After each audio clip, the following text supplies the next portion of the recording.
By the time Final Fantasy I arrived on North American shores in the year 1990, it was already a franchise in Japan. 3 years earlier, the original game shipped in the East and had 2 sequels, Final Fantasy II and Final Fantasy III. Over time, North American gamers realized they had been duped. The Final Fantasy they knew and loved in the late 1991 was actually the 4th game overseas. So the question then became, what happened to those other 2 games, and why didn't American and Canadian gamers get the full experience? In fact, Western Final Fantasy fans would never get a taste of those lost titles unless they were early adopters of emulation until the new millennium. 2 was released in North America on the PlayStation via the Final Fantasy Origins Collection in 2001, and 3 wouldn't see the light of day until 2006 with a Nintendo DS remake. And both of those were 3D reimaginings.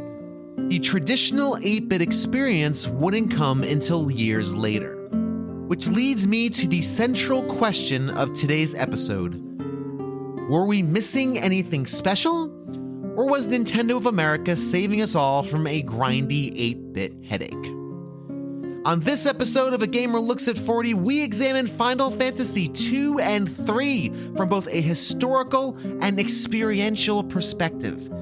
Yes, these games are crucial parts of the Final Fantasy landscape, but are they actually worth our time today?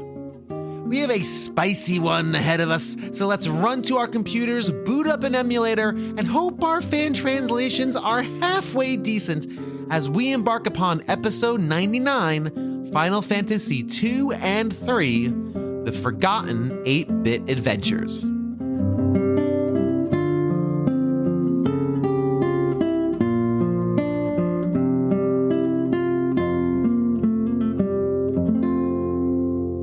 Nowadays, Final Fantasy II and III are closely linked as the Japan-only titles, so let's start by sharing some opinions of the games as a pair.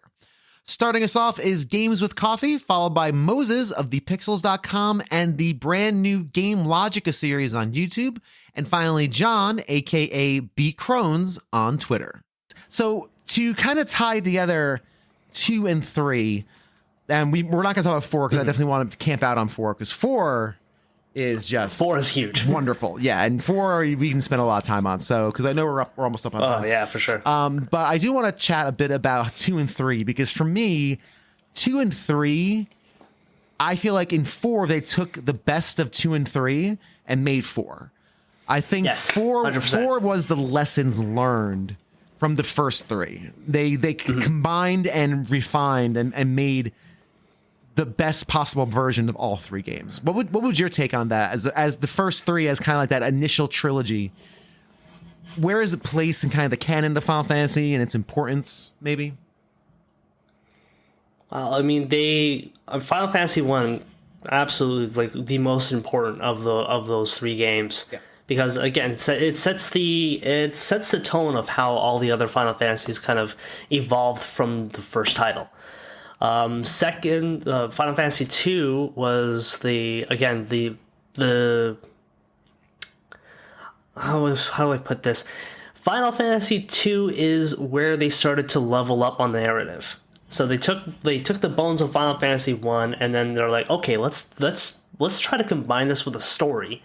But then let's also go out of left field and completely change the entire system too, just so we could say, hey, we're doing something different. I don't know. I guess I think there was something in the water or something. But every time, just like sequels, just have to do something new. That's so funny. I love that. See, also Zelda 2. Yeah. See, there you go. See Zelda 2. And then with 3, I think what makes 3 amazing in and of itself is the job system.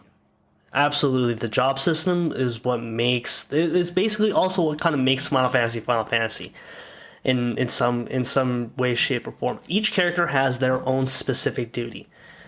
Some characters, they can change their duties depending on what the situation is required. But kind of establish, like Final Fantasy 3 kind of helps establish for the next series of games after it,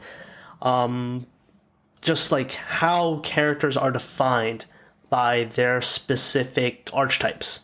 So like, I mean, we're going to talk about Final Fantasy 4, like Cecil, he was a Dark Knight, so he was pure DPS with sacrificing HP. Then he becomes a Paladin, which also was with high attack power, but also the ability to protect other characters in that regard. So they play to the strengths of each of their characters based off of the jobs, and the job system wouldn't exist without Final Fantasy 3 tying it all back together. Sure, it was hard. It was difficult. Yes, I get it. Yeah. But ultimately, like we gotta give credit where credit is due with Final Fantasy 3 for introducing the job system, the class change system, because we wouldn't have gotten all of these amazing characters, we wouldn't have gotten all these amazing customization abilities like in subsequent series. Like, I mean, going back to 7. Mm-hmm. 7 with the materia system, you can basically create your own jobs in that regard. Right? We wouldn't have that without Final Fantasy 3. Final Fantasy 3 created the archetypes. It created, I mean, Final Fantasy 1 really was the birth of that, but 3 refined it, where you have a summoner, you have a paladin, you have a dragoon, right? I think you have dragoons in 3. I'm pretty confident. Yes, dragoons are in 3. So like you have all of these staple roles that have persisted throughout Final Fantasy as a series for the subsequent 25, 30 something years. So yeah, I wholly agree. I think the jobs system is definitely the biggest contribution 3 made, where I think I would even argue made the stories a little better in 2 maybe than 3, but definitely the jobs are where it shines, and boy oh boy, it doesn't get much better. I mean, as far as combining narrative and jobs and roles than Final Fantasy 4, and we will talk about that another time, my friend.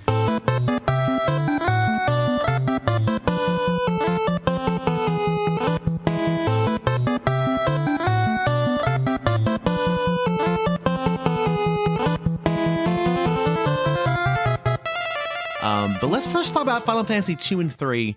When was the first time you experienced either one of those, or what's your history with the ones we never got? Right, yeah, the ones we never got in the West. Yeah, I regret that I missed the FF1 episode. Not that I have strong feelings about FF1, actually. I played that as an adult, really, for the first time, and I just like the Red Mage. That's all, you know. Yeah. How could you not? But Final Fantasy 2 and 3 are the ones we never got. I started with Final Fantasy Legend. It was not even really a Final Fantasy, but as was the style of the time. Final Fantasy 2, I believe I first encountered on PS1, right? They put out... Was it Origins? Origins, yeah, it was. Because Chronicles is the one I was mentioning, the one with Chrono Trigger. And then, I have it somewhere here. I have it. Yeah. That's a must own. It's good, yeah. Load times are crap. But anyways, and you can't, yeah. Anthology was the one with 6 and 5, I want to say, which we also didn't get on Super Nintendo. That one I was very excited to play. But found that when I got Origins, I was like, oh, they didn't bring these over because they're not very good.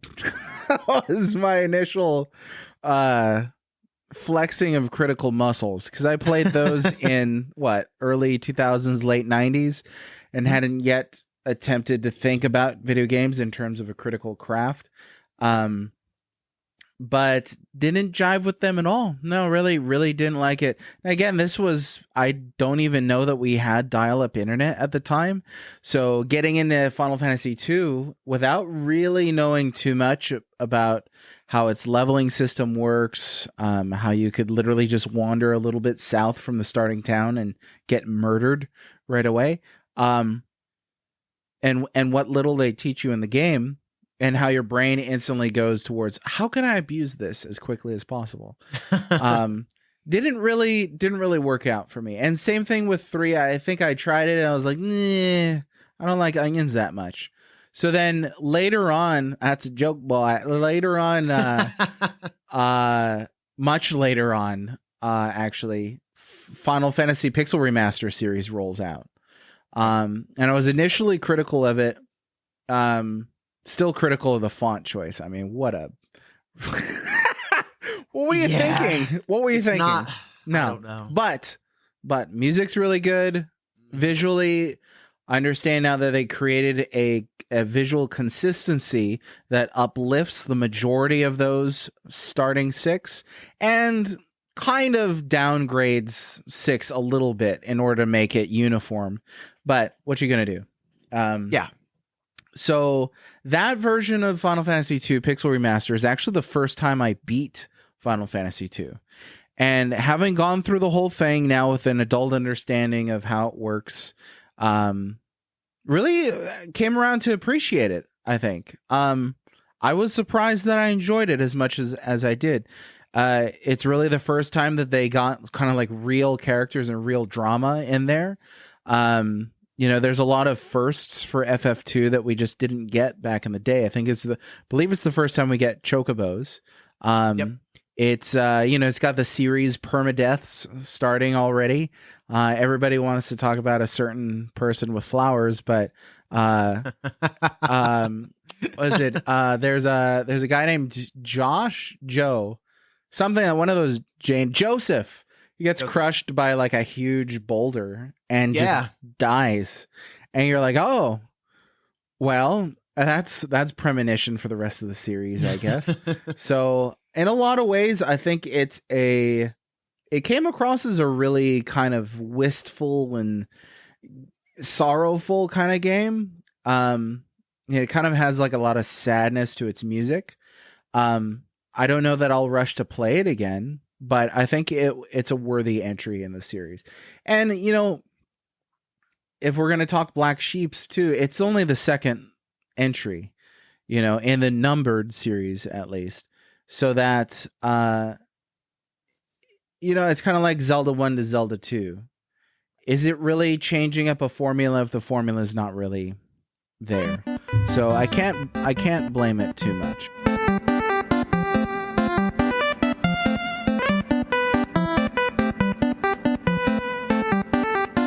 Moving on, did you play Final Fantasy 2 and 3?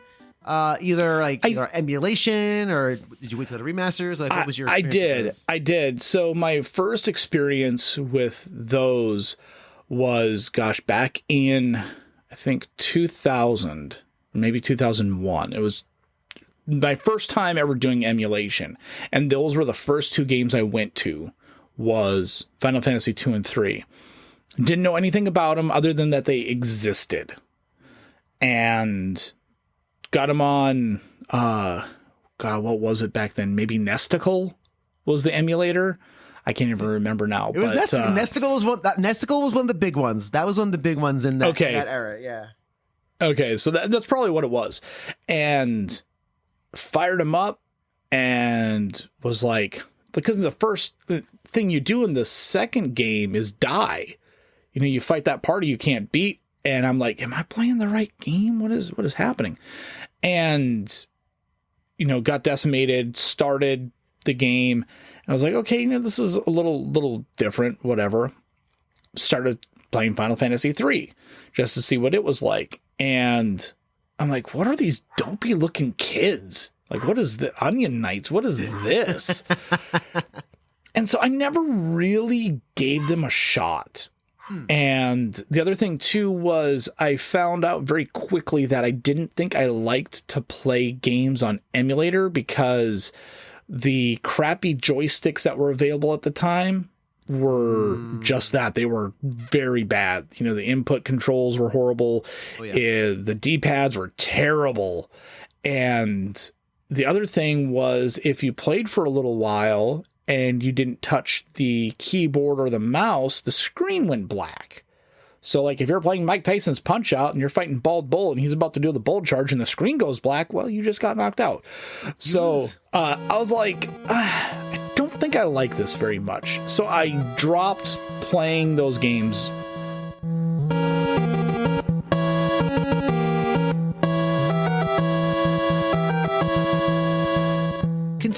conversation is content creator Mekel Kasanova and Barry Carenza of Premium Edition Games. But then I wanted to play the real Final Fantasy 2. I wanted to play 3, and it just, at the time, there was no way to play it other than like importing it. So, okay, so this is what I did. Man, we stepped into DeLorean and went back in the past. All right. Hey man, so this is what I do. I'm lucky I know what day it is, because especially when I'm in interviewing season, and it is interviewing season, don't ask what the date is. The date is 25, 30 years ago. That's where I'm living right now. So it's all good. Go for it, man. So here's what I did. Like I had so one of my dad's friends had a Famicom, and Ooh, okay. his wife was very fluent in Japanese. So when I wanted to play Final Fantasy 2 and 3, I would say, Dad, can you call your friend? Can you call Uncle Rich and ask if Aunt Angie is available? And he's like, why? I want to play Final Fantasy 2. And so he was like, what? Well, you have Final Fantasy 2? No, the real Final Fantasy 2, but it's only in Japanese on the Famicom. He's like, oh. Yeah. Let me go do that. And so she was not a gamer, but she would get into it. She's like, oh, this is interesting. Oh, that's okay. so good. So I would play and I'm like, okay, Auntie Angie, what did it say? I don't understand it. And she's like, oh, so this is going on here, and this. I'm like, okay, I think I need to name my character. I don't know what these characters. Oh, well, here. I'm like, but no. I need the character to have the default name. She's like, no, but you name your character. I don't want to be me. Like, I'm not one of those. Okay, so I don't like games where I have to create a character because I want the story to be presented and I'm along for the ride. I don't want to self-inject. I am Mr. Default 1. I am default face 1, default. Right. I don't engage in character creation. I mean, I just want to get into it. It's like time I don't need to spend. Just give me the basic character 1 is fine. Give him no hair. You're good. It's me. It's fine. So anyway, for you, you weren't aware you had to actually name the character, because in Final Fantasy 1, do you have to name the characters in Final Fantasy 2 and 3? I think you're allowed to. I think they do have like default names, right? They do. Yeah. Default. But I was just like, mash. And she's like, wait. Just name them. I don't want to. And then she just took the controller and named the character. I was like, all right. Well, I don't know what the character's name is because I can't read that, but all right, just read the story to me. So she literally would come over every day for me to play Final Fantasy 2, and it took me 2.5 weeks to beat it. Because for those of you who've not played Final Fantasy 2, it's very different. Very different. Yes. The mechanics of Final Fantasy 2 and the way experience works blew my mind because it's very, very, very different. I mean, the best way I can describe to anyone who wants to dive into Final Fantasy 2, it's very much a saga game, in my opinion, more so than anything else. Sure. It's very experimental.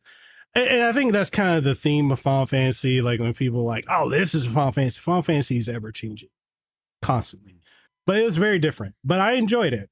I think I enjoyed 2 more than 3. 3, I didn't mind the job system, but it was so different. So that one took me 2 months just because Auntie Angie got kind of tied up for that. But she, she helped me along with that one, and she was really getting into the job system. And then it got to a point where I would play and then she would take the controller from me because she started getting into it, and she's not a gamer, but it was, it was good for her. But yeah, so like I really was, and this is all original hardware. That's cool. That's so cool. I love that. And it also sounds like it was a really cool opportunity for you to connect with your aunt. Yeah. Like it was really cool to spend time, and that's really fun. She was into it. Yeah. Like she was getting into the story, and it wasn't because I have a 7-year-old son, and he's now a very good reader. But when he was first playing games, he was not a very good reader. And it is hard to read a video game to a child. It is hard. Oh, yeah. Because it is, you would think it's like, I wish I had this kind of like, not parental instinct. Well, oh yes, I'm gonna have this bonding moment. I'm gonna read my son Pokemon Sword and Shield, and I'm like, I gotta read how much of this dialogue out loud and to a voice. I'm like, well, I see. You have to figure it out. You have to learn how to read now, kid, because I can't.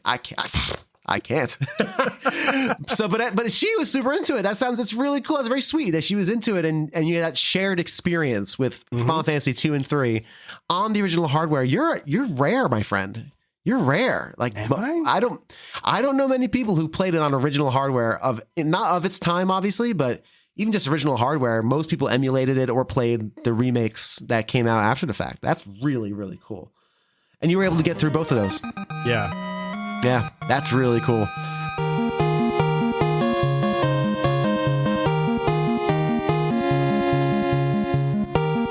Now, did you end up ever playing Final Fantasy 2 or 3? These episodes will be combined into one, those two games, because not a lot of people play them of its time. But did you ever get around to those at all at any point? I did.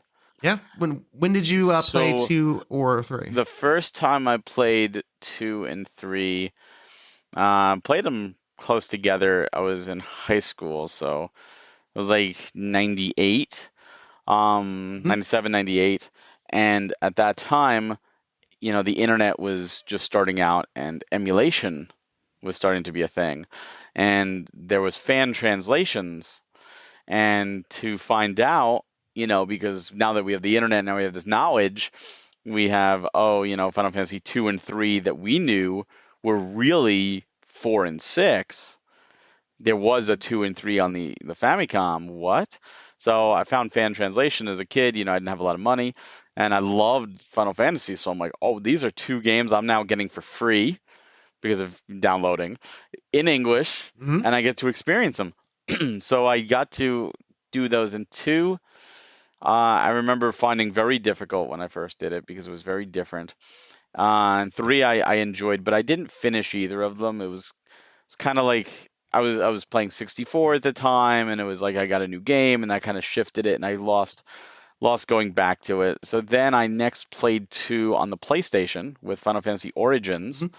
I was like, now in English, like a full official translation and the quality of life. Yep.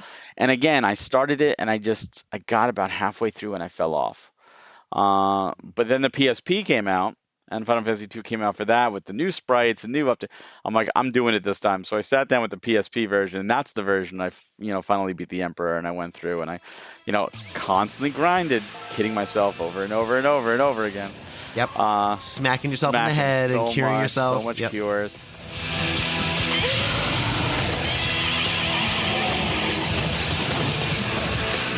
Fighter, mage, thief. Experience the powers of the original Final Fantasy with all new storylines and game elements. Final Fantasy 1 and 2, Dawn of Souls. Only for Game Boy Advance. Rated E for everyone.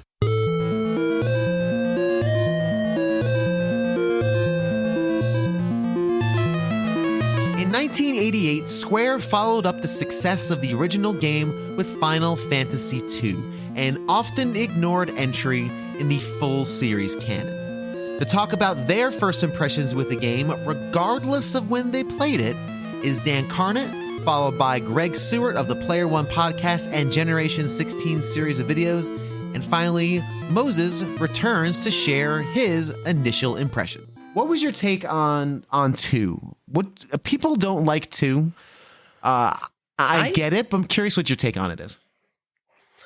I think that 2 is... It's almost like if Babe Ruth never hit the ball, but went for it. Like, sure, two tried to do so many things, and with hindsight, it could have been implemented better. But 2 had a lot of really good ideas under the hood. It just wasn't executed. It wasn't executed to what we would now expect a RPG or, a storytelling medium to be executed to. And I think that's the big thing about 2, because, it toyed with, you have characters that are permanently dying. It had dungeons that you had to do specific things.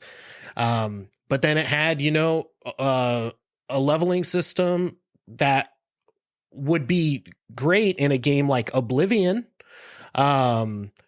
Just not it. The world wasn't ready for it yet, and they weren't ready. There were just certain aspects, especially when it comes to magic.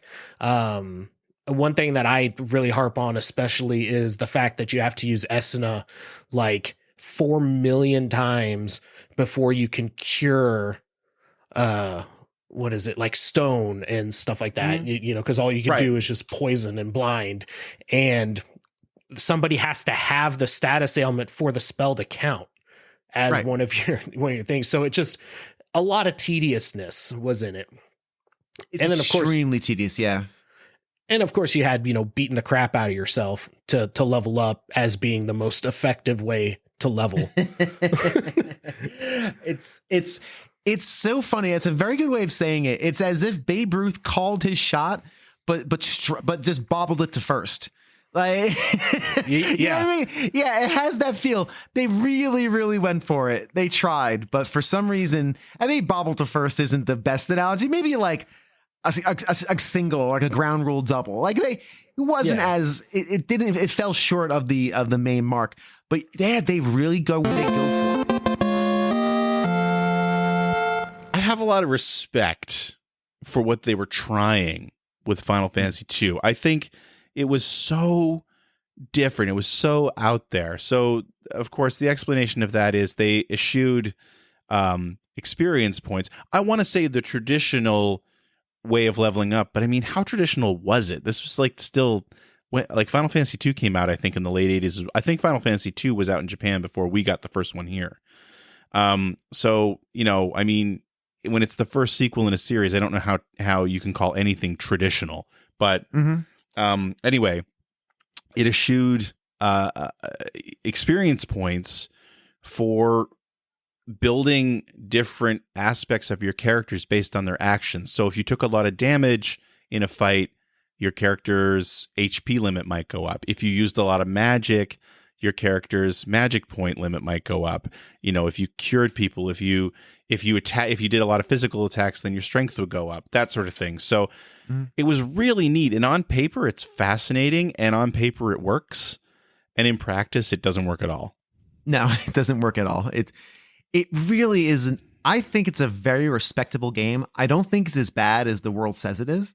I really don't. It was starting to take some risks with storytelling. It was really reaching far. It's intrigue and just how like you said, I think having a system where, and again, this wasn't quite job system, but like you said, that main system of if the more you do things, the better you get at it. Yeah. But now you've pigeonholed your character to the point where you can't do anything else. Right. And exactly. Yeah. And I think it made the game more difficult than it needed to be because that system was so obtuse that it took so much to wrap your head around it. But like what you just said, I think is really important because going back and playing the Pixel remasters again, it kind of hit me, and I'm sure I had this thought back when Dawn of Souls came out too, but it kind of hit me how when you look at kind of the structure, the storytelling structure of Final Fantasy II, it's a very prototypical Final Fantasy IV. Final Fantasy IV was just like, it was like a film. You constantly got characters coming in and out of your party, and it's very dramatic. It's very anime, and that was kind of its draw. Final Fantasy II was doing all of that. Not at the scale of Final Fantasy IV was, but with Final Fantasy II, you had your three main characters, and then you always had that fourth party slot that was, you had this rotating cast of characters coming through based on what the story needed or the story demanded. Well, it's what you would think of as like stretching your legs, The first one, and I can admire this about a lot of video game series where, with the first one, it's not necessarily a huge hit. I think some of the discussion about FF1 being, the saving grace that saved all these careers in the company is somewhat overblown as a mythology. But They could have just remade FF1 and called it FF2. They could have did the exact same thing, and they chose not to. Maybe they did do the exact same thing a little more with 3, but with 2, they decided to try different things, and I think that's admirable. Creativity involves risk. Sometimes you take those risks, and it doesn't always pay off. But the freaking pandemonium theme is fantastic. It's Yes, really it is. good. Yeah. Yeah, it really is good.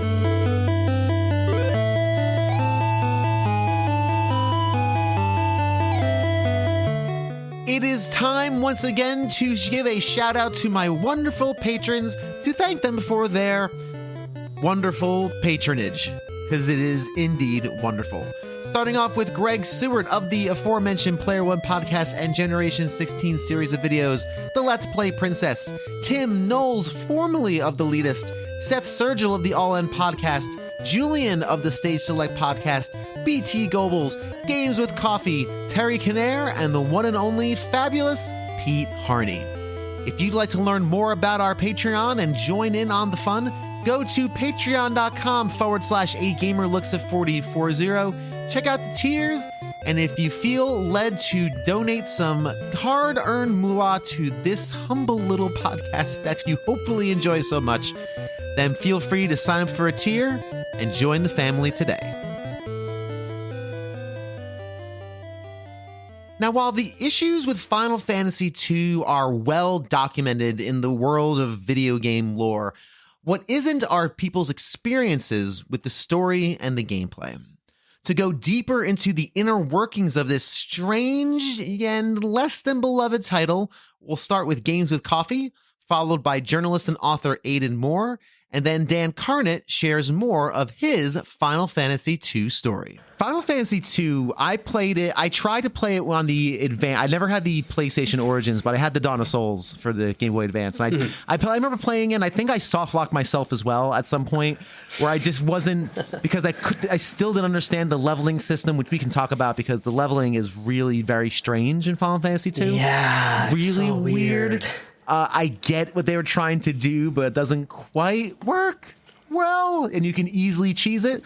But the story, I was impressed with. I played it for the first time maybe last year, and I was impressed on how well they went for it. And by the way, real quick, this will be a very quick aside. How did you name your Final Fantasy 1 characters? I'm asking everybody. How do I name my Final Fantasy 1 characters? Okay, so I was really big. I still really am kind of big. I was really big into this samurai manga called Rurouni Kenshin. Okay. So I named all my characters based off the characters off of Rurouni Kenshin. That's great. That's great. Yeah. I love it. I'm asking everybody how they named their Final Fantasy 1 characters because you had no choice but there was no default. But in Final Fantasy 2, you have characters dying. It opens with death and a really tense situation. Whereas, I think Maria is like the young girl who tags along with you for a while. Your characters come and go and leave, and you have that like kind of rotating fifth slot. They really go for the fences narratively in Final Fantasy 2. It was very surprising. I think for the most part, like, they succeeded on the narrative side of things. The leveling system, maybe that could have been their weakness, but the bones for the narratives for future installments, they were there. They were right there in that game. Absolutely. In Final Fantasy II. Absolutely. But the mechanics of it are where I think it falls short. The concept of you have to use it in order to level it. Man, that you can really bone yourself if you can really bone yourself. You can really get into a very sticky situation. Also, but you can also completely break the game too if you know exactly what you're doing and how the mechanics work. You can just totally break the whole game open and then just cheese the rest of the game. That's what I did for time purposes. I found out about that hack. I'm like, wait a minute. So I thought about it and I looked it up. They're like, oh yeah, you just cast Cure on yourself constantly, and your Cure spells goes through the roof, and you can attack yourself. And I'm like, this is. But I was playing for a deadline, and I'm like, I gotta get this done. So I was able to skate through a lot of that friction. But I do remember when I first played it, on Dawn of Souls, I locked out because I was not leveled properly. My armor wasn't, I didn't do a sword properly, and I couldn't do this. And yeah, it's very interesting kind of idea, which I wasn't 100% successful. Mm-hmm. And this was the Final Fantasy that introduced the ever beloved Bloodsword. Yes, Bloodsword's so good. You have to do Bloodsword. So overpowered. Oh my god! You got to have the Bloodsword. There's just no getting around it. No, absolutely not. The Bloodsword is pretty much a requirement to beat 2.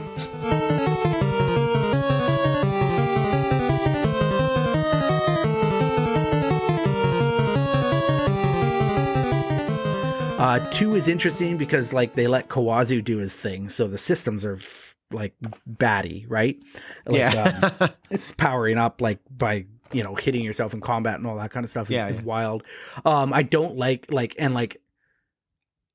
don't like Kawazu games, but I love Kawazu games. Like I love the way that he thinks about just like experimenting. And I think he's very rarely successful, but I really admire the way that he doesn't sort of fit into any boxes. So Final Fantasy 2, I think is sort of a drag to play sometimes, but the fact that it introduced like more like structured character narratives into the game is interesting. It was just named characters, right?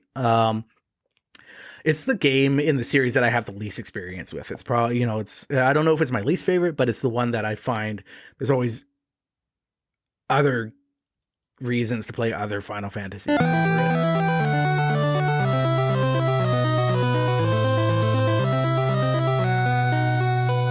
It's not terribly fun smacking yourself for hours on end to build up leveling when you realize, oh, that's how I level in this game. It's not terribly fun. Yeah, and another thing that I thought was real odd about that game, and I don't know, how much are we going into spoilers on stuff? Oh, we can spoiler away. Yeah, this is well-established a spoiler show, so. Okay. So, like, every time you get a 4th character, they're dead. Like, basically, they're just, like, either they die in the story, or their stats are so low they might as well just be dead because they're going to take a hit and you're not going to take the time to actually revive them because they're not going to be in your party long enough. I should have counted how many times the 4th character of your party swaps in and out. Other than Minwoo, who's like the first one, almost all of them are trash. Like they're like, and so yeah. And especially by the end of the game, and mind you, I played the Pixel Remaster version all the way through. I did play the Famicom version one time prior to that, and I did not get very far in it. But when I played through the Pixel Remaster, by the end of the game, I want to say my party had HP pools of like 4,000 or something like that. And then like my 4th character was like 800.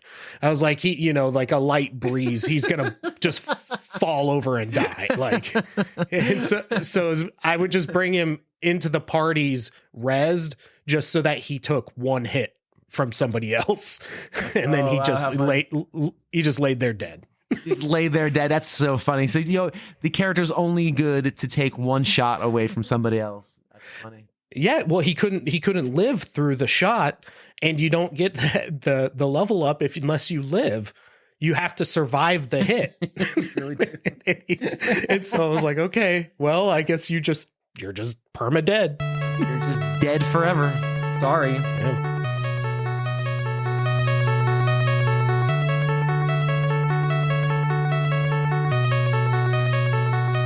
Continuing and expanding the conversation to include story beats and big moments is comedian Nate McClellan, followed by John, then Games with Coffee, and finally Moses from the Pixels. What's your take on 2 and 3? We kind of discussed it briefly. 2, not beloved by the Final Fantasy community for good reason. It's got some weird mechanics. But what's your take on it? Because you did say it's better than you expected. Oh yeah, like going in, just everyone like going like, oh, the worst Final Fantasy game, and they're wrong. That's actually 8, but ooh, hot take. Yeah, listen, I hate everything that happens in the story of 8, like after the second disc starts. And the junction system is not good. But Final Fantasy 2 just opening up with your characters like fighting horses, fighting like I don't know what they're called, like horseback riders, and they just annihilate you. Yeah. And then you wake up and you're like all of a sudden part of this. Well, you're not even part of the resistance team. The person running the resistance is like, no, you like almost died out there. I'm not sending you to like, you know, fight the emperor. And you have to prove to her like, actually I can. I'm actually really good at my job. You know? Yeah, kind of good at this. Yeah. What an opening. And like the story is like for an NES game is really good and like engaging, more engaging than, you know, like 1 is pretty engaging, but 2 was just like I think they nailed that story. I'd love to see a remake of 2, you know. I agree. Yep. And the Emperor is like, what a cool villain, you know? Like I mean, I don't know. He wasn't a Chaos ripoff. Like he was just like, I'm conquering this land, and anyone who gets in my way is gonna die. You end up, and forgive me, I think I'm correct in that you end up in hell, right? Like you end up in the palace of hell. I'm looking it up. Yeah, in that's known as Pandemonium. That is where you end up. Like that game goes places, and yeah, the journey of the Emperor, I think, is actually, while it can be, I can see it as like a one-noted kind of antagonist. It's a scary and powerful antagonist, and it definitely drives the story forward. Oh yeah, if I remember correctly too, even at the end, like you beat his first form, and he just like refuses to die. He's like, no. Yeah, he literally says no. Like, which is like, that's cool, you know. Like he wasn't like. I mean, I'm sure there was, if I played it again, I'd be like, oh yeah, there was some magic powers involved in this, but he was just like, nah, I'm not dying. Like, I'm going to kill you. I also thought it was really cool what they did with like the 4th character slot. And they just like, I thought that was a really good tutorialization of like, you know, if you practice hard, this is what your characters can become. I guess like you can be very powerful in magic. You can be very powerful with your fists. Like, I think the Dragoon dude was my favorite. Like, and they had no problem just killing him too. Like, which I thought was cool. You know, like it just, they weren't afraid to just be like, all right, we showed you this class, and like you went through a dungeon with this guy, but a boulder is actually going to crush him. Yeah, I mean, people are getting whacked left and right in Final Fantasy 2. It's pretty intense, and they do a lot with the story, and they do a lot with the characters. Obviously, the idea of you have to use your skills in order to develop them is inherently flawed, because that means you're using skills. If you raise your strength too much, you don't need to raise your cure spell enough. You get to a point where your cure spell is not good enough, and you lose. So there's so many opportunities to soft lock yourself in Final Fantasy 2 just because of that gameplay. Now, when I played it for the first time on the Pixel remaster, actually, no, I played it on Dawn of Souls, and I got through maybe a third of it, and I was like, yeah, I soft locked myself. I couldn't get anywhere. I just didn't get the mechanics. But, you know, you can easily game the system, but that's not fun. Like that's not fun hitting your party over and over again and just casting cure on yourself for hours on end to build your cure spells. Not terribly fun. No. But it's an interesting concept, right? They went for it. Yeah. But like also you don't have to hit yourself. Like I fought a lot of battles. Like I basically never run from a fight in Final Fantasy. Yeah. Unless like I'm like, I know I'm going to die, you know, like, and my health was just fine. The cool thing I did like towards the end of the game where I was just getting stomped was just equipped 2 shields on everybody and just raised my evasion stat. Like just went and fought some like low level goblins and then just raised my evasion stat, you know? Interesting.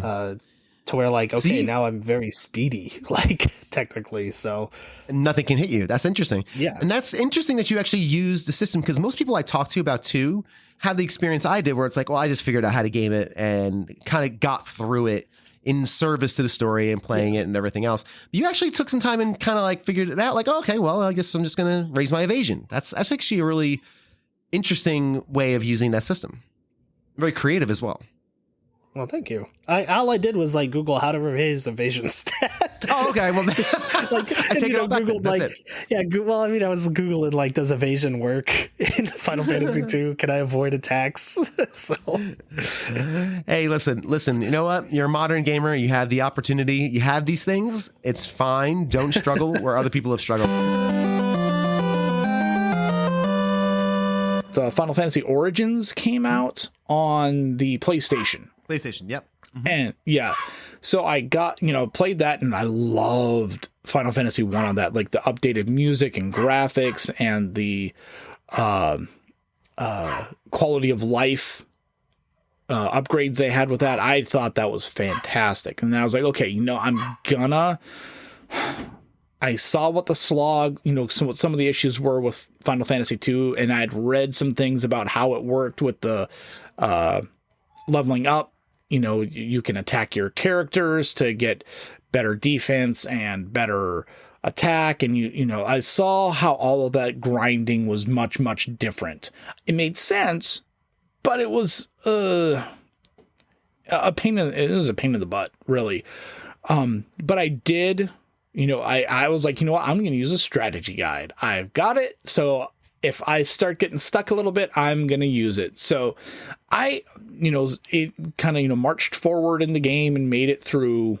And the first time I played through it, I was like, man, I don't know if I ever want to do this again. This was kind of a slog. I thought the story there was much more story there than in Final Fantasy 1. Like, that was the first time you really get characters with names, and you're playing through the game with most of the same people the whole time, and you've got characters that are actually dying for the first time in the series. And I appreciated all of that. I appreciated the effort that they were trying to make, but the execution was just off in terms of how you level up. Because for someone out there who's never played the game, like we were just kind of saying, if I want my attack to go up, I have to attack things, whether they're my own party or they're monsters. If I want my defense to go up, I have to get hit. If I want my magic to go up, I have to use it. If I want my magic defense to go up, I've got to get hit by magic. Right. And then the proficiency with each weapon. If I want to get good at using a bow and arrow, I have to use a bow and arrow. Same with swords and axes or whatever. So it makes sense. It's just frustrating because that's not how I want my game to be played. It's a good idea in theory. It's like a good idea on paper, right? Practice makes perfect. Yeah. You can't just pick up a bow and arrow and be good at it immediately. You got to work at it. Fine, but that's not really fun at all. Yeah. And it takes away one of the defining characteristics of an RPG, which for me, at least at the time, and still to a certain extent, is you get new shiny thing. I want to try new shiny thing. And if new shiny thing is not better than the thing I have, I throw it aside. So this idea that, and again, you can game the system very easily by hitting yourself with, hitting and curing, and doing all sorts of weird exploits. But then now you're just gaming the system, and it's not as fun. And so 2, for me, I was very taken by how they went for it with the story, because boy, did they go for it. They really go. I said, people are dying, and you have different characters coming in and out, and it's actually pretty cool. I think the second one is when you end up in hell, right? I think. Yes. Yeah, that's pretty think cool. even in the PlayStation version, I think they call it Pandemonium. Yes, right. But it's hell. Yeah. But it's hell. Because I think when the Emperor returns after you defeat him, he says, now I'm the Emperor of Hell, and you're coming with me. Or he literally claims to be the Emperor of Hell. I mean, come on. And That's going for it. That's going for it. That's a pretty bold claim. And I will say, though, kudos to him for having just died and already taken over hell. That's really ambitious, sir. Seriously. I mean, good job on the job upgrade. Either nobody wanted the gig or he's a master of the coup. Either one. Like, he has some dirt on the previous occupant, or else there's no way he would have been able to get himself in there that fast. That's really good. It's like, Satan, I've got these pictures of you. You don't want these to get out on Twitter. You better just hand it over to me, right? Oh God, no. let's see. Come on, let's bargain. We'll deal with the devil here. Yeah. You like making deals? Come on.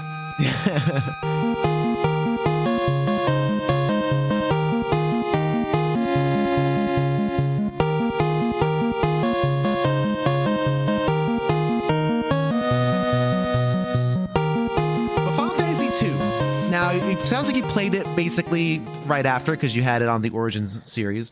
What people don't like 2. What's your take? That's an understatement. On Final Fantasy 2? All right, okay. So 2 is an interesting one because for some reason it seems like sequels are kind of my jam.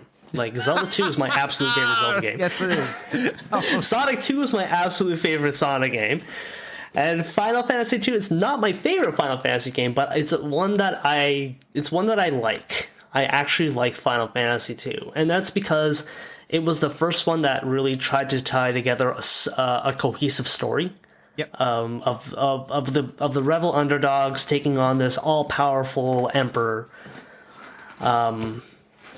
And then taking him down. What was cool, I think the most memorable part about that, there's 2 memorable moments, right? Mm-hmm. Because first memorable moment, you can soft lock yourself horrendously. Really? Yeah, if you're not careful with stocking up on potions and stuff like that when you're going from place to place. And you're basically at the next story event, but you're basically weakened. You have everyone's at critical HP, no magic charges, no nothing, can't heal, can't do anything. All you can do is run or power through and hope to God that you survive. And you're just smack dab in the middle of nowhere, and you're right beside the dreadnought, which is I guess I'm gonna say about a third, about a third of the way through the story. Right. I will tell you, this happened to me. I will tell you, I spent hours upon hours agonizing on how am I going to get back to the city without getting killed. How am I going to get back to the nearest city without getting killed? Do I go forward with this and see what happens? All my characters have either double digit or single digit HP left. No. I soft like myself. No. I was like, oh no. And it was a reason why I could not come back and play Final Fantasy 2. It took me about maybe, I'm gonna say until I got Dawn of Souls. It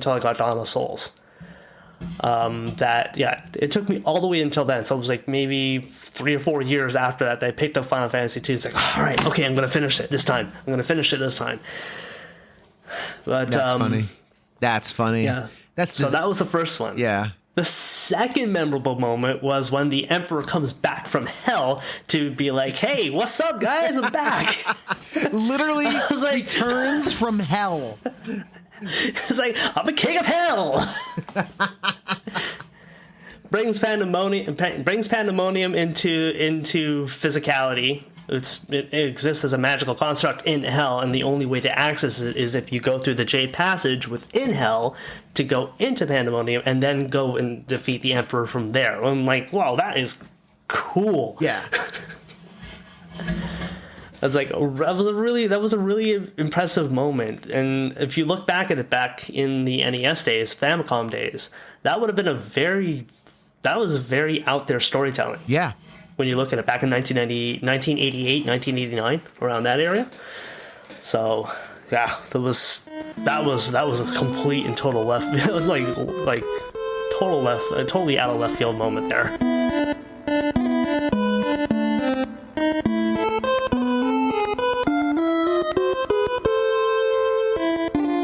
think with 2 and with 3, because they are I kind of see them one and the same almost, because even though they are very different games with very different mechanics and everything else, those are kind of, again, the 2 that got left behind. Yeah. Do you think they would have been well received in the US if they had come out of its time? Yeah, that's a good question. I don't know. I don't think anybody knows, right? Yeah. But I think you could arrive at an answer by looking at the NES RPG canon and kind of imagining how it would or would not fit in with that, and which of those games were the most successful. So I actually think, I mean, I love the NES. It's one of my top 5 favorite consoles, but I don't think it has great RPGs. I think it has some really, really, really good RPGs, and it's where a lot of really good RPGs got their start in terms of a series, obviously. Talking about one, but there's a lot of really awkward systems, dense systems. It's early on, you know, JRPGs especially are in their youth. CRPGs were mostly confined to PC, and so you get some of those ported to a system that has 2 action buttons and a D-pad. You're gonna lose a little bit of of the complexity that's needed. And that's even true of the Super Nintendo. Like for those that don't know, I've done a lot of research recently on exploring the Super Nintendo RPG canon, and it does have some PC ports. There's a Dungeon Master on there, a huge game, old game, best-selling Amiga game, I think it was. But when you port it to Super Nintendo, which has a mouse but does not have a keyboard, there's difficulties. Yeah. You know, they got to trim down the UI and stuff like that. And so with the NES, though, I don't know. I think that, and I'm only saying this because this is my experience, I know, but I think that's a game that's really best served by having access to the internet, you know, so you can kind of get a little extra help with it. Yeah, I thought that makes a lot of sense. Isn't Drakkar another one that was Drakken? Are you referring to Drakken? That might be it. Yeah. Drakken, yeah, that's like it's this faux 3D. It looks like it belongs on the PC. And it barely functions with Super Nintendo controller. And it was a launch title, I think, like a launch window. It was, yeah. It's the first, the first RPG on the the Nintendo, actually. Okay, by my estimation. Did you play that one? I did. Yeah, I beat it in a couple days, like 2 days. Okay. There's a auto leveling trick that I was just like, we were in chat and somebody was like, and I was like, can you auto level here? And we kind of like brainstormed it at the same time because their enemy just keeps respawning. So did that, blew through it. I think it's a fascinating game, but it's also really, like, you want to say the term artifact. That game belongs in a museum, not in people's systems. I tried it. And I think I spent 20 minutes with it, and I said, I just didn't have the brain space to tackle it. It was just like, whoa. Well, too, I mean, one thing you also have to admit is that as adults, we play games differently than we did as kids. Totally. You know, so like now we're like, I only have X amount of time and I have 20 billion games to play. So you better impress me right away or I'm going on to the next one, which that's not a bad thing. I'm not saying that like you're evil if you do that. I'm saying you're an adult. And I'm an adult. Like it's just the reality of life. Like we don't have as much free time as we did when we were kids, and our selection is huge by comparison. So if I had Final Fantasy II on NES as a kid, and it was all I had, I would play it, and I'd be thankful. You know, that You're just exactly would have been the way that it is. I wouldn't have had the luxury of saying, "Oh, I have 14 other ones that I can." Exactly. Right. No, I agree, and I think it's very interesting, and I feel like whenever we talk, we always lead into this conversation about the criticism and things like that because it is. I always try to steer it in that. It's one of our favorite topics. Yes. I love this topic. It's literally one of my favorite topics. It's fine if I say, "Hey, I just don't have the brain space for 2," but I can't now say 2 is a bad game. Or Drakken is a bad game, right? Because I didn't have the brain space to figure it out. That's not the game's fault. I didn't have the requisite time to invest in it. Right. If you don't have the patience for it, That's more of a you thing than like the game exists. If you never played it, the game exists completely fine on its own. Right. Like your patience has nothing to do with its intrinsic Completely quality. irrelevant. Yeah, exactly. Like there is nothing, and people don't get this. Like you can shake your fist at God as much as you want or at Draken, and neither cares. Essentially, like Draken will just continue to exist without you. Yes. You know. Perfectly fine. Yeah.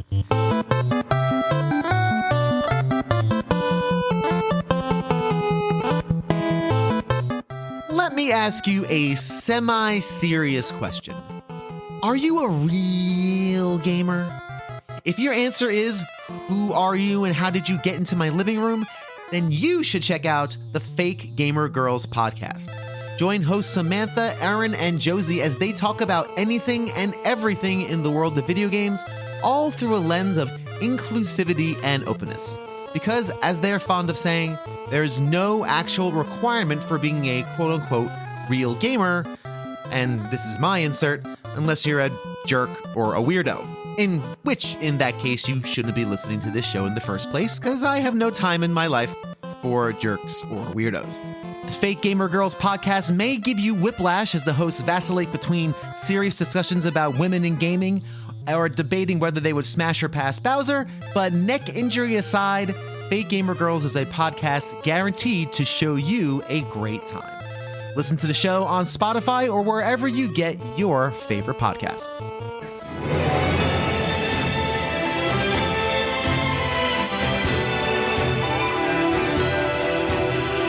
Final Fantasy III for Nintendo DS. Rated everyone 10 and up.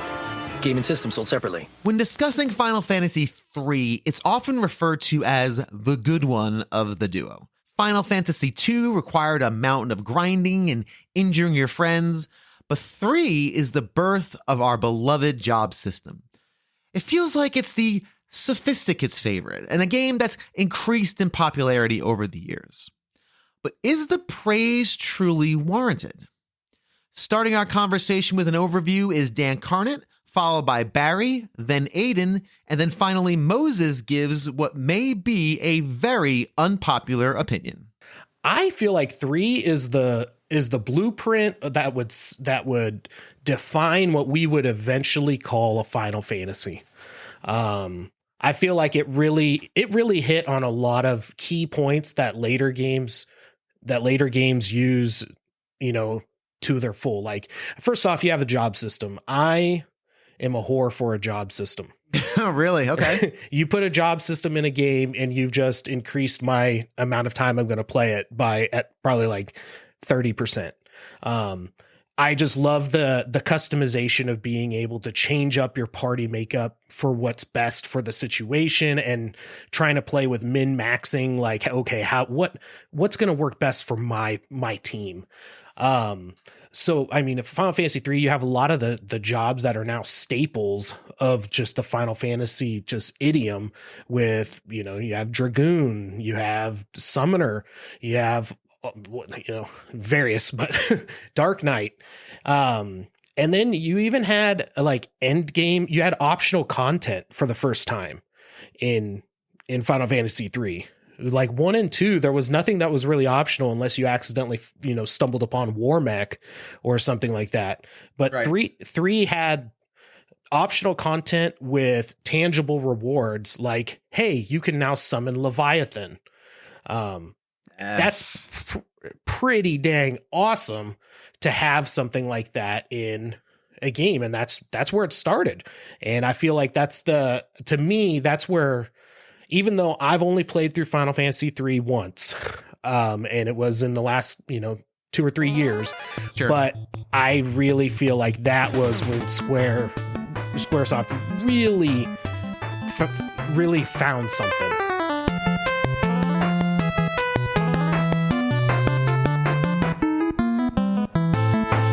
And then Final Fantasy 3, the next time I did get to play it was the DS remake. And I played through and completed it there, and I loved it. I know a lot of people, give 3 a hard time, but I think 3 is underappreciated. It's short, but it's still, I feel it's underappreciated for what it did with the job system. And Summoner is my favorite class, and it's the first appearance of the caller, as they called it. I really like it. I love seeing the Cloud of Darkness, Zandy, the Warriors of Darkness. I love that whole storyline. For me, with 3, one of the big things is it was almost a Final Fantasy 1 moment where you're going through the world and you feel you're going to beat it. Like, wow, this was short. And then you realize you're on a floating island. And they're like, oh, no, this is just a small part of the bigger map. And I'm like, oh, that was cool. I did not see that coming. I didn't either. I didn't play. I tried to play 3 on the DS version. I bounced off hard. I bounced off real hard. I didn't like job systems, and I always felt like I was wasting time. And I've only recently come around to job systems, to be perfectly honest. Wow. Like after Bravely Default, and now I appreciate it a lot more. And I love how both 2 and 3, from a narrative perspective, they go for it. Oh yeah. They go for it. I mean, 2, there's people dying left and right. It's a very tense beginning. 3, they're going for it. You have, again, the floating continent, and you have the different sides. By the time I did play them, like to completion, I had already played 11, and 11 borrows 2's skill mechanic. So I was very, very used to it. And 11 also uses, just like 5, uses 3's job system. And so I was very like, oh, this is like second nature to me by this point. So I was like, all right, this is easy. Let's go. But you're right. From a narrative standpoint, it steps up. It's funny. If you look at Final Fantasy 1, it had a story in it. It had a decent story, especially for its time. But its characters where you created the party. In the official works, you have the Warrior of Light that we see in like Dissidia and Theater Rhythm and stuff like that, Worlds of Final Fantasy. But whenever they need a second character, it's always Princess Sarah. And it's like, why not have a Mage of Light or one of the, there's 6 jobs, all 6 of them, it's always the Warrior and who's using a sword and a shield. When the Warrior was more like axes and bigger weapons, right? But it's funny. Like they had to use this generic war, and he's gained a personality over time as the FF1 protagonist. But it's just funny. Like they didn't have that when FF2, had Furion and Guy and Leon and had like actual characters to tell a story. Minwoo, of course, everyone loves him. And then Final Fantasy 3 had the Onion Knights, again went back to generic. And that's one thing I loved about the 3 remake on the DS is it actually created characters. They're not just generic Onion Knights. They are 4 characters. They actually have backstories and personalities. Granted, they're not the most in-depth personalities, but at least there's something. And that's why it's always weird when games like Dissidia or Theater Rhythm where it's just Onion Knight. And it's like, why don't you use those 4 characters? You created these. Like, if you want Onion Knight and have alternate skins of them, fine, but at least acknowledge that you created characters, main characters, and now you're just forgetting about them.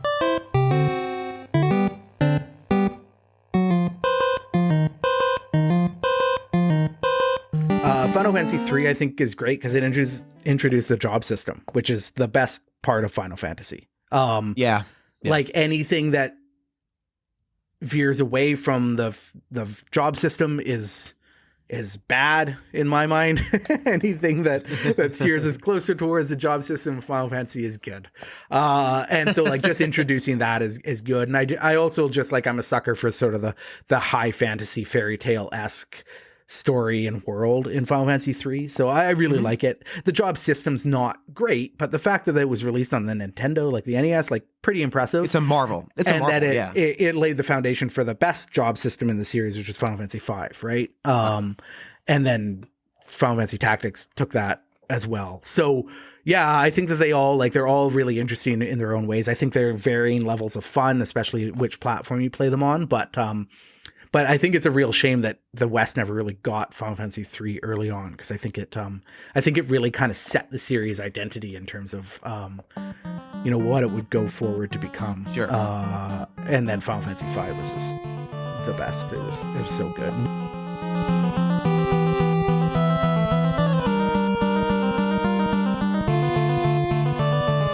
I like 3 because as an introductory to the job system, as a first stab at that kind of thing on a console, I think it's pretty successful. I think they do it better in 5. 5, I think they evolve it, and I think they make it better.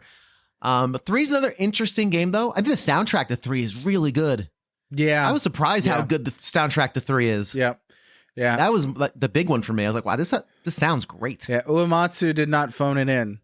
You know, they're like, by the way, Nobuo, these games aren't going to America. He's like, all right, just give him the ringtone treatment. No, he wrote full on scores for these, and they're excellent.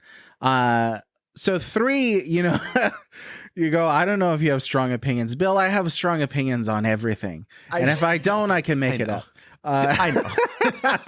No, 3, I think, is the worst numerical Final Fantasy.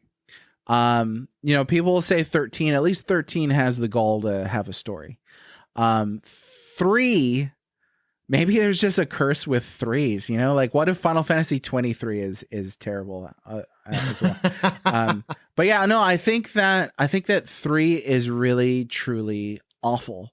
I've not played the remake, so that's off the table. You know, some people will say, well, they named the characters, there's dialogues. Not talking about any of that. I'm talking about OG3. Again, played it on some of the re-releases and was like, nah. And then beat it for the first time with the Pixel Remaster. And that was really because I was streaming, honestly. If I was playing it on my own, I would have bounced off of that thing.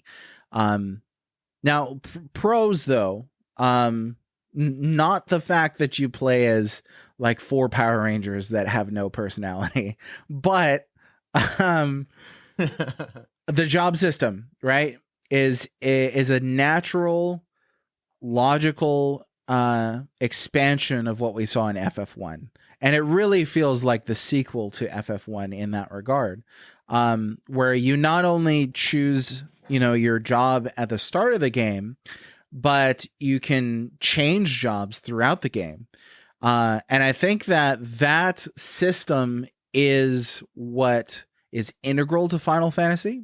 And so I, you know, we needed 3 in order to get to 5, which does it much more elegantly, I believe.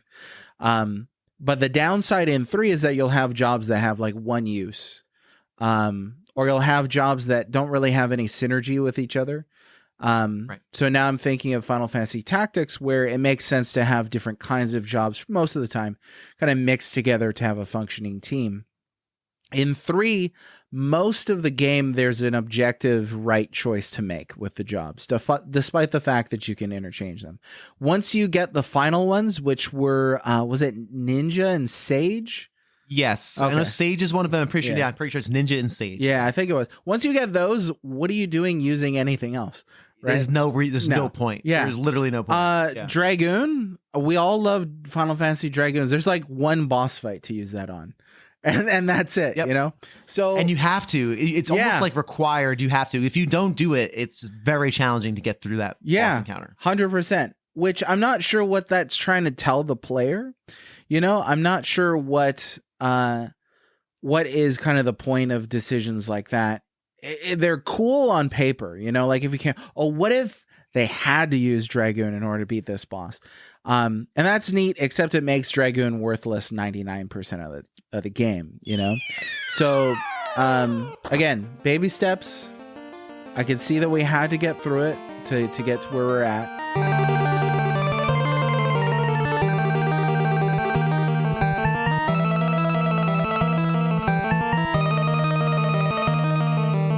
Like I said earlier, if there's one thing Final Fantasy III is known for, it's the beginnings of the job system. And those beginnings are pretty great. To talk about the nuts and bolts of this mechanic is Greg, followed by John, and concluded by Nate. I feel the exact same way as what I am not a big job system guy. I've never really been in a Final Fantasy game. I think the first time I tried 3, I might have tried again a translated ROM on an emulator. And it didn't do much for me. But then I played the DS version and I adored it. I loved it. I just something about that worked for me, and I played through it, and I still count it as one of my favorite games in the series. But that was really the first time when the DS version came out that I gave that game any real time. My problem with it on the DS version was I think I played it at a time where I wasn't going to be as charmed by the cute characters and the design, which I think I would be more now. I don't think that would bother me now. I think maybe at the time, perhaps. And secondly, it was the job thing where I spent all my time, my knight is my knight, my mage is my mage. Then all of a sudden, very early in the game, there is a section where you have to become mini to get through a certain section. Like you have to cast mini on yourself because you won't fit through the door. And when you're mini, you have no physical abilities. And I guess the game is trying to tell you, hey, you need to have a well-rounded, you can't just be a unitasker, you need to be well-rounded. And I remember going, oh, forget this. What am I supposed to do? Like sit here and level everything up at all times and do nothing but grind? Yes. I really jumped out. Yes. And the answer is yes. Yes. The answer is you an were emphatic exactly yes. right. that is what you're supposed to do. I remember that game getting really difficult near the end for some reason. That final dungeon is insanity. It's in complete insanity to the point where I think I ran from every encounter at that point. Like, I think I can take on the boss. I think you're right. I think I did the exact same thing where it's just like, I'm just going to sprint to the boss and hope that I don't take too much damage on the way.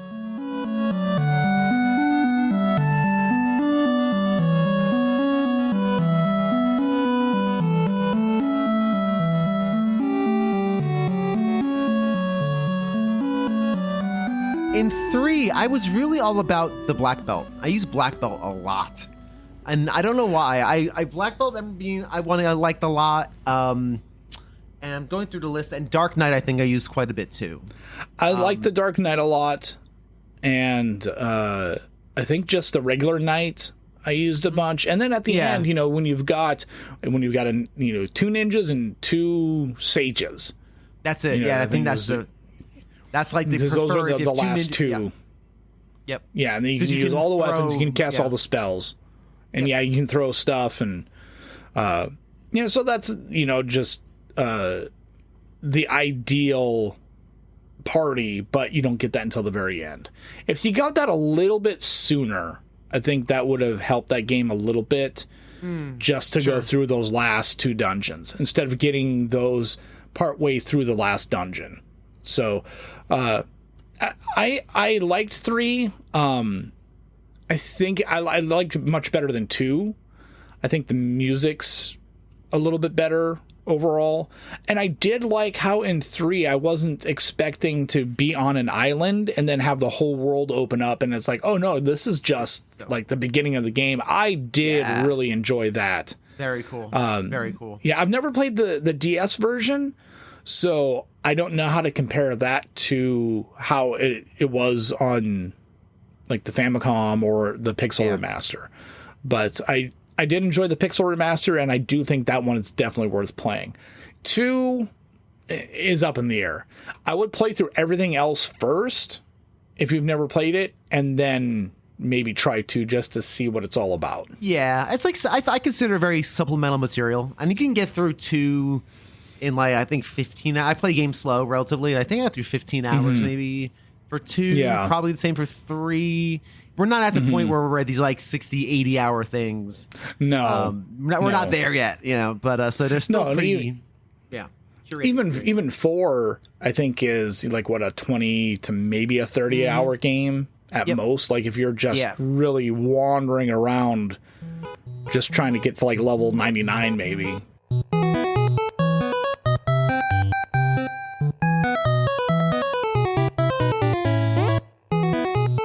We're up on time, but I just want to maybe spend a couple minutes talking about Final Fantasy 3 and your thoughts on that game, especially the job system. What's your take on 3?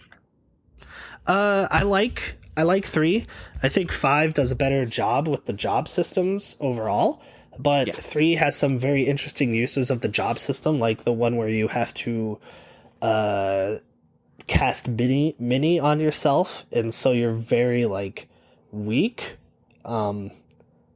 Through that whole dungeon, so you want everybody to just be like mages and use magic. So I think they have some very cool situations with the job system. Yeah, I never loved job systems until I played Bravely Default. And then I was like, oh, okay, I think I kind of get this now. And that made going to Final Fantasy 3 and 5 much more palatable, a couple years ago when I did it, for sure. Yeah, I was, I was like, yeah, job systems are cool, but I think they penalized it way too hard with just like having you weak, because then I never wanted to experiment with new jobs because you would have to go through some fights exactly underpowered. Exactly. And it's like when you're near the end of the game and you're unlocking like the final set of jobs, it's like, oh, I don't want to switch because then, I could take a nasty hit and die, and then I have to waste resources, and it's just like I'm just gonna stick with what I got. Yeah. Yep, and that's always the trap I fall into when it comes to the job system. Is like, well, why would I start from scratch on something? And I love the way 5 does it, because 5, nothing you can apply skills from old jobs to your current suite. So if you have something you really like, you can keep it, and I think that's amazing. It's such a smart way of implementing the job system. I think it's great. It keeps everything current. You're never really wasting time. You're still developing abilities. I think it's really a very smart way of doing it. But 3, I think sets some really great ground rules, and I think it's got a really the story is fun. You have Xande, I think it is the antagonist. He's again another big bad. Yeah, I just remember I think this is the first Final Fantasy where they have like a fake out baddie, because like at the end of the game it's the Cloud of Darkness. That's all I remember. I couldn't tell you. The Cloud of Darkness is the main big bad at the end of the game. Correct. It is one of the first ones where they had like the fake out. Which that I mean, I know we've talked about the music.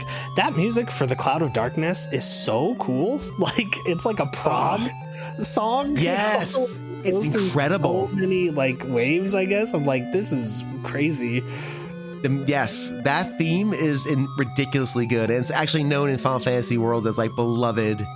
That theme is so good.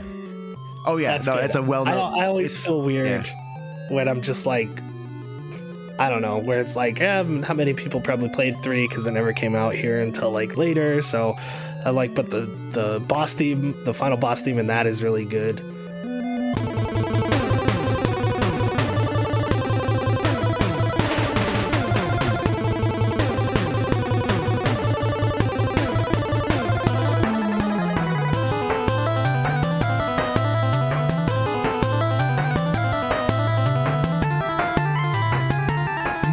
Just stats and levels, Final Fantasy III also has some big moments that stuck in our collective brains.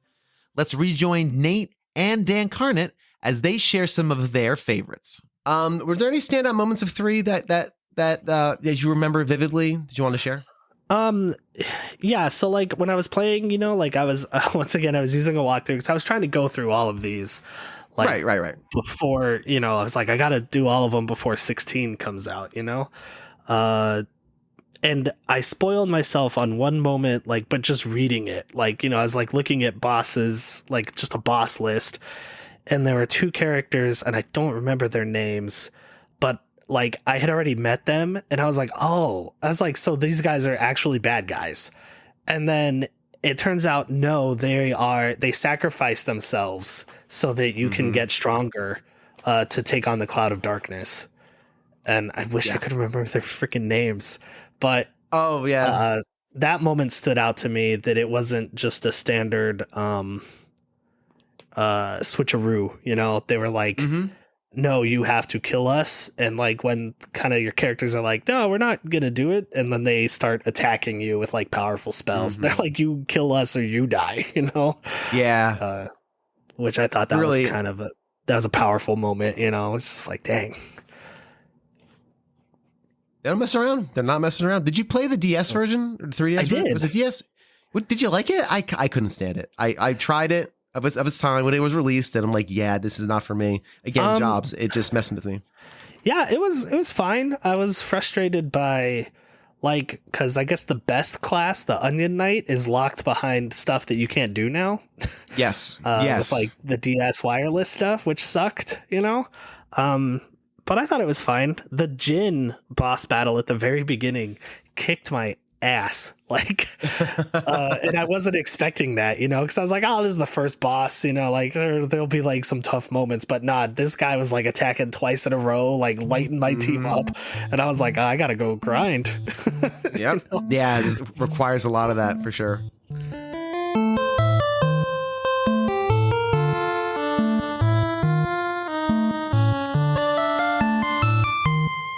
Yeah, I think I always like to say that 2 and 3 basically combined. Square took 2 and 3, I guess pieces of 1 too, but really 2 and 3, and combined it took the best aspects of both and made 4. And of course, 4 is I would say perfect, but it's amazing how good that game plays still. We'll talk about it another day. I want to spend a lot of time on 4. Any standout moments from 3 when you played it most recently in that playthrough? I think the biggest standout moment for me is, how they play with the different worlds, where you start off and you're like on this floating island. But to me, it's kind of plays with perspectives, because you don't realize that you're just on this island. And it kind of reminded me of, like, hypothetically, if you were doing, was it World of Warcraft, and you did like a panda, you're on the back of like a turtle, and you don't realize that until you get to the point where you are leaving said island and or turtle. And that's kind of an interesting idea to me, because you could relate that into life, and that, your world is only as big as what you see and what you do until you do something different. That's a really interesting way of putting that. I really like that. I think that's a very interesting way of expressing. Yeah, that's really interesting. I think that's really cool. You're right. You only know as much as you're exposed to. And one of the beautiful things about Final Fantasy, and especially 3, because 3, if I remember correctly, that's the one where you can kind of go off the map. Did they have the underground in that one? I can't. Again, I played them fast a year and a half ago, so they kind of meld together a bit. So 3 is the one with the flooded map. That's it. Yes, the flooded map. I love that concept of that discovery. That is very rare, and rare in a game of that vintage. We're still talking. Well, Final Fantasy 3 was 90, maybe 1990. I want to say something like that. Yeah, 89, 90. Yeah, it's still really early on to have that kind of just that sense of adventure and discovery. Yeah, the funny thing about Final Fantasy 3 is that it was coming out in Japan the same year as Final Fantasy 1 was coming out in the States. Wow. That's how long it took to localize it, but also how quickly they put out the next ones. And thus, to explain it to everybody, is why the numbering system was messed up for us as kids, because we didn't get it until 3 was basically already done. And they needed to really put everything forward for 4.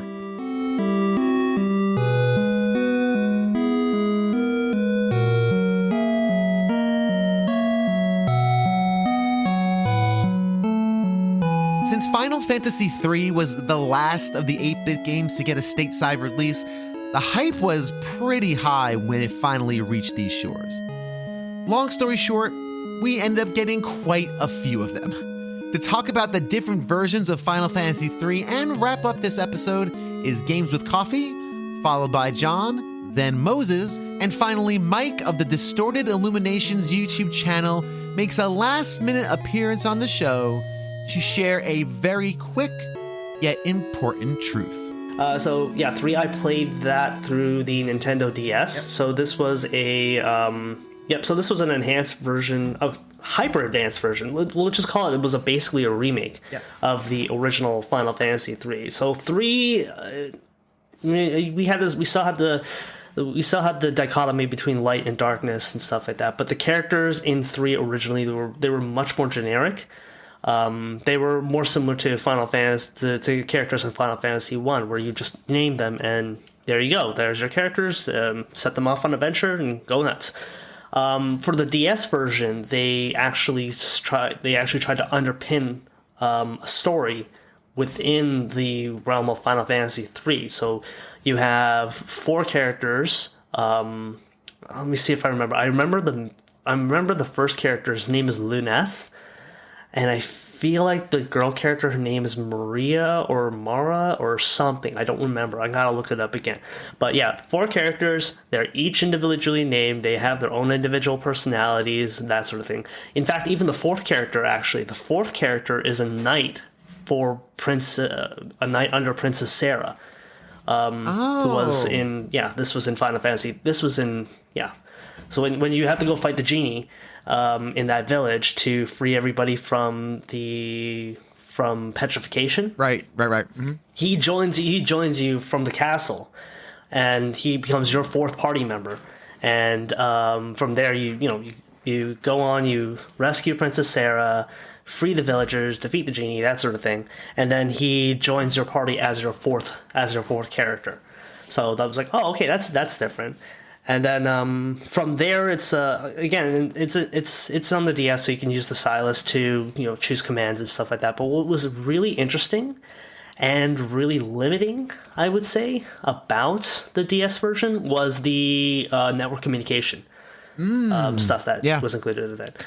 So playing off of Final Fantasy IX, they had like this Mognet mail delivery system, where you can connect your DS to the internet using the Nintendo Wii networking. So let me say this right now. Dongle.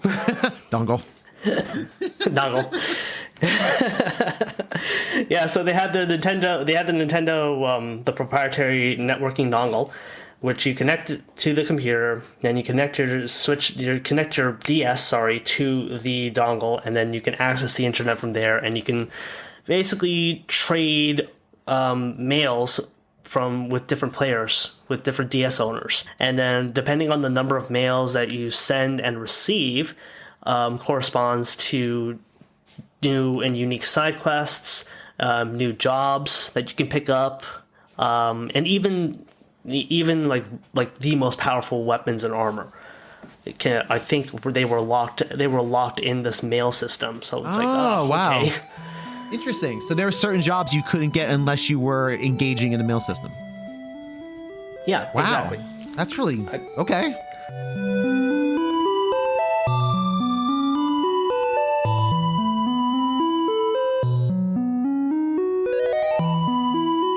I played for the first time on the DS version when it came out. Okay. And I couldn't stand it. I was like, what is this? Again, like little chibi characters. I didn't like the job system. I didn't like it. So what was your take when you played 3 for the first time? So I actually got it on one of my old and I still have it on one of my old smartphones. And because, trying to play NES games on a smartphone is very difficult unless it's an RPG, because you don't have to be very precise with your button inputs. You can be very deliberate on how you're pushing things. So to me, that was great. I can save it whenever I want and, do save states and, oh, this boss really killed me, or, I need to do something else. So I can go back into my save state, load it up, and either try something different or go get something else and go back and do it again. The reason 3 intrigued me is because when I learned about that it had the job system, I loved the job system in 5.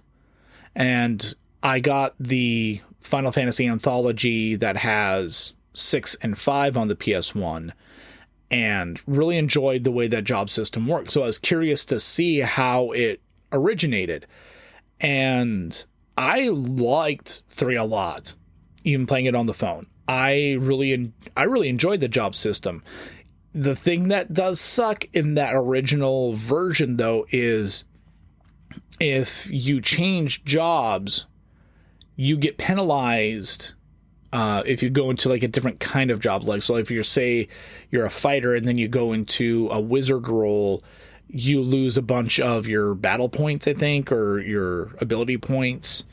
And that was frustrating. Whereas like in the Pixel Remaster, they've taken all of that out. You can change jobs as much as you want to and it doesn't matter what type of job it is. You can go into it and it's fine. You're not being, like I said, you're not being penalized in any way. So I appreciate that. But the story, it does try to take a step forward, but it also takes a step back at the same time because you're playing unnamed characters. And yes, when you first start and seeing the little chibi characters, it's like, yeah, what is this? But once you start giving them jobs and you can see what they're supposed to be, okay, yeah, you can be a fighter, you can be a mage, you can be a monk, you can, you get to be a dragoon for the first time, a dark knight. So seeing like all the different sprites that you can be in that game, I thought was kind of fun. And granted, there are some characters or some jobs that are, to me, are just useless. It's like, I don't want to use this, don't make me be, I'm even trying to think of like what, to me are some of the more worthless jobs. Is it a scholar? Or maybe that's in 5. I don't know. I know you were like, yeah, go for it. The one I'm thinking of, and maybe it's in 3 and 5. It looks like you're wearing like a dumb hat, like you're wearing a like a beanie with a little ball on the top of your head. That was gosh, I can't remember right now. Is that the chemist? It might be the chemist or the geomancer. Maybe Geomancer. There's Geomancer is definitely in 3, and that's okay. Useless. Yeah. So like there's times that you have to be that, and it's like I don't. Yeah, Geomancer has the little like toque thing that has the pom pom on top. Yes. I didn't know how many people didn't understand toque, so I tried to avoid it. But I grew up in North Dakota and 2 miles from Canada, so like I know what a toque is. Yeah. Fair. But yeah, I mean, overall, I enjoyed 3. Now, I didn't know this at the time when I was playing it on my phone, that the whole last bit, like the last 2 hours of the game, you cannot save anywhere in there. So like from the time you save the game from outside of the last dungeon, and it's like the dungeon that goes into the last dungeon, like you have to go through all of that, and I didn't know that until way later, and I was like, oh god, that would have been terrible trying to go through that for the very first time, like on the original NES, like if you couldn't use save states or something like that. So for those people that played that on the Famicom traditionally, God bless you. Yeah, I can't imagine. I don't think I would have wanted to do that. No. So again, for the pixel remasters, it's you've got some more options. You can save it and not have to go all the way back. Now, I guess the option you could do is every time you fight a boss, you can go all the way back and save it, and then go all the way where you were and keep going. Yeah. Who wants to do that though? Not many people. No.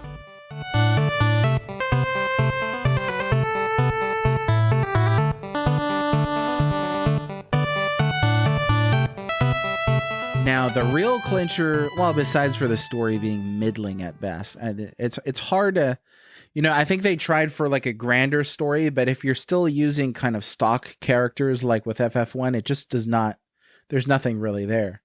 Yeah. But the clincher is that ending dungeon. Holy crap. Just my brain hurts just from thinking about it. It is. That thing is ridiculous. It is ridiculous. And to think that in the original version there were no save points, and you have a final boss who spams like a death move that hits everybody. Well, not like a death move, but like a really dangerous move that hits everybody. Yeah.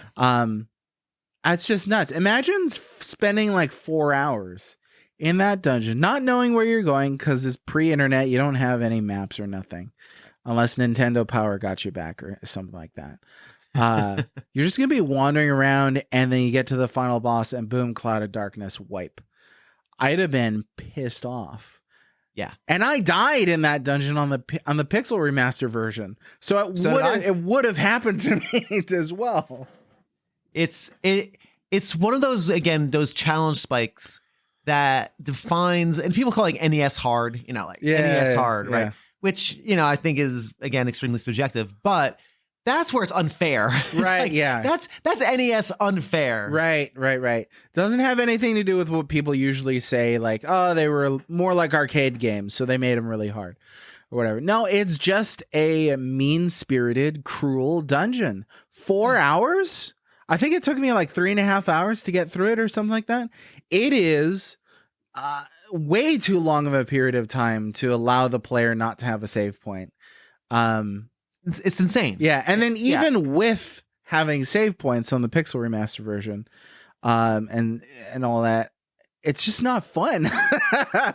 It's just not fun. Right, That's exactly. And that's kind of where you land on that. It's like, this is not a good time for me. Yeah, it's basically you butting your head up against, a bunch of random encounters and some pretty brutal boss fights up until a final boss that uses one move, and that's it. So it feels like a lot of work for nothing, ultimately, except to say I've beaten Final Fantasy 3. It turns into a checkbox on the list. Yeah. And again, I did it a year and a half ago when the Pixel Remasters came out. By the way, with the Pixel Remasters, did you know that up until very recently, the Steam versions of the Pixel Remasters did not have all the fun sliders the Switch version has, or the physical versions had? I don't know if I forgot about that or not. Well, you mean like sliders like what? Sliders like I can, increase the amount of experience points, or I don't want to call them cheats, but the boosters maybe is a better way of putting it. They're cheats. I don't want to offend anybody on that. The cheats. Because I was going through 2 and 3 especially, and I'm like, all right, where are my cheats? I gotta get through this damn game. Yes. And everyone's like, oh, just turn the cheats on. Just turn them on. Makes your life easier. Yeah. And I am hunting through this menu, Red. I'm hunting this menu. I'm like, I'm an intelligent human being for the most part. Right. No. I am literate in video games. Why can't I find these cursed cheats? And then sure enough, I'd look up and the Steam version did not have them. They just added those a couple months ago via update. Wow. It's like, wow. I would have been helpful a year and change ago when I was like grinding my way through Final Fantasy 3. Yeah. But I just random. Yeah. Random thing is, as I'm conjuring up old memories of playing that game. That's where maybe like mods and things would help, I guess. Yeah. I don't know. But yeah, what a pain in the neck that game. I stuck with it because I was streaming it, but I really do think it's the worst of the numericals. And I say numericals specifically, folks. Some people get on me for that. It's a huge series. I mean, the franchise has like over 100 games easily, but you just don't include the main 16.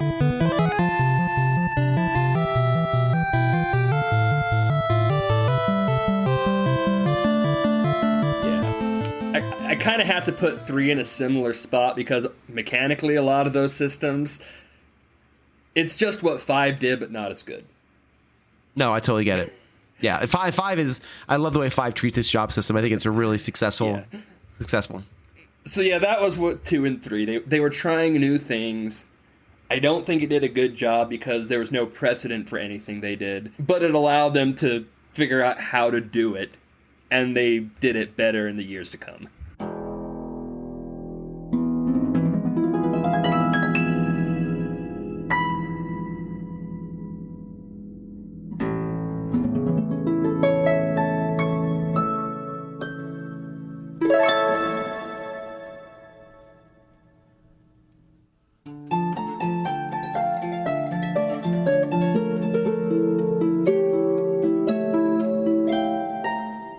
After listening through these clips and constructing this episode, I thought Mike summed it up perfectly.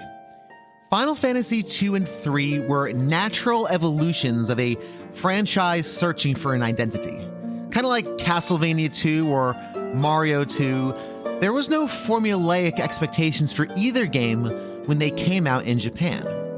But that doesn't mean we can't evaluate them as individual games, even if we agree to grade them on a curve.